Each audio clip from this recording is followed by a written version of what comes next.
মায়ের স্বপ্ন ছিল হেলিকপ্টারে চড়া, আর সেই স্বপ্নই বাস্তবায়ন করতে পোল্যান্ড থেকে দেশে ফিরেই হেলিকপ্টারে করে মাকে নিয়ে নিজ গ্রামে গেলেন কুমিল্লার ওয়াসিম মুন্সী।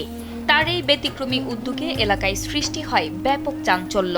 দীর্ঘদিন ধরে পোল্যান্ডে বসবাস করছেন ওয়াসিম মুন্সী। সেখানে তিনি রেস্টুরেন্ট ব্যবসার সঙ্গে যুক্ত।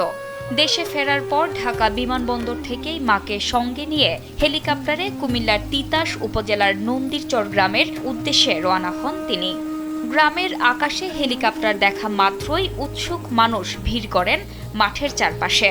ওয়াসিমের সঙ্গে হেলিকপ্টারে ছিলেন তার মা, বাবাসহ পরিবারের অন্য সদস্যরাও।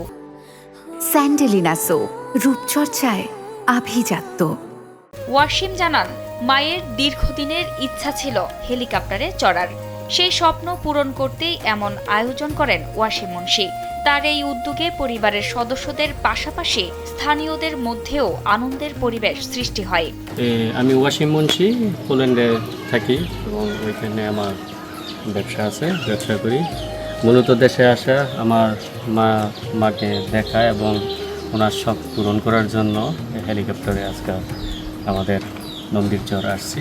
মায়ের প্রতি সন্তানের ভালোবাসার এই ব্যতিক্রমী প্রকাশ সামাজিক যোগাযোগ মাধ্যমেও প্রশংসা কুড়িয়েছে। অনেকে এটিকে বাবা মায়ের প্রতি সন্তানের ভালোবাসা ও সম্মান প্রদর্শনের অনন্য উদাহরণ হিসেবে দেখছেন।